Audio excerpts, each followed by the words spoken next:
பாஜகவை 2010ஆம் ஆண்டு முதல் அமெரிக்கா உளவு பார்த்தது ஏன், இதற்கான காரணம் என்ன என்பது குறித்து விரிவாக விளக்குகிறார் எமது சிறப்பு செய்தியாளர் சலீம். சமீபத்தில் எட்வர்ட் ஸ்னோடவுன் அப்படிங்கிற பெயரை நாம் அடிக்கடி கேள்விப்பட்டிருப்போம். சமீபத்தில் பிரபலமான பெயர் இது. யார் இந்த எட்வர்ட் ஸ்னோடவுன் அப்படின்னு சொல்லி நாம் பார்க்கும் பொழுது, அமெரிக்க உளவுத்துறையில் ஏற்கனவே பணியாற்றியவர். இப்பொழுது அவர் அமெரிக்க உளவுத்துறையில் இல்லை. அங்கிருந்து வெளியே வந்த பிறகு அமெரிக்க உளவுத்துறை உலகத்தில் யாரையெல்லாம் உளவு பார்த்து கொண்டிருக்கிறது என்ற தகவலை வெளியிட்டு கொண்டிருப்பவர். இப்படி வெளியிடுறவர் அமெரிக்காவில் இருக்க முடியாது, அவர் பிடிச்சி தூக்கில் போட்டிருப்பாங்க. அதனால் ரஷ்யாவில் தஞ்சம் புகுந்திருக்கார். ரஷ்யாவில் எங்கே இருக்காருன்னு யாருக்கும் தெரியாது. ஒருவேளை அந்த மாதிரி ஒரு தகவல் தெரிய வந்தால் அமெரிக்க உளவுப்படை அவரை கொன்று விடுமோ என்ற அச்சத்தினால் அந்த தகவலை ரஷ்யா வெளியே சொல்லாமல் வச்சிருக்காங்க. அவர் இப்போதைக்கு ரஷ்யாவில் தான் இருக்கார்.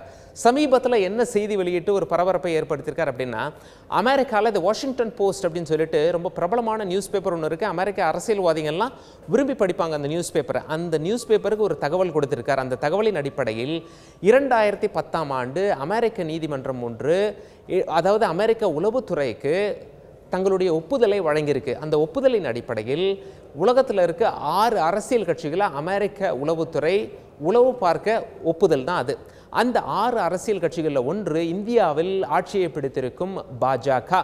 இந்த தகவல் வந்த பிறகு பல பேர் என்ன பண்ணாங்க, அமெரிக்க உளவுத்துறை அணுகி கேட்டாங்க, இது உண்மைதானே, இப்படி ஒரு தகவல் வெளியிட்டிருக்காரு அப்படின்னு சொல்லிட்டு. அதற்கு அமெரிக்க உளவுத்துறையின் செய்தி தொடர்பாளர் என்ன சொல்லிட்டார் அப்படின்னா, யாரை உளவு பார்க்கணும் அப்படின்னு சொல்லி நாங்கள் எடுக்கிற முடிவு எங்களுடைய உளவு பிரிவின் தலைவர் மற்றும் அமெரிக்க அதிபர் பராக் ஒபாமா கலந்து ஆலோசித்து எடுக்கப்படுகின்ற முடிவு தான் இது.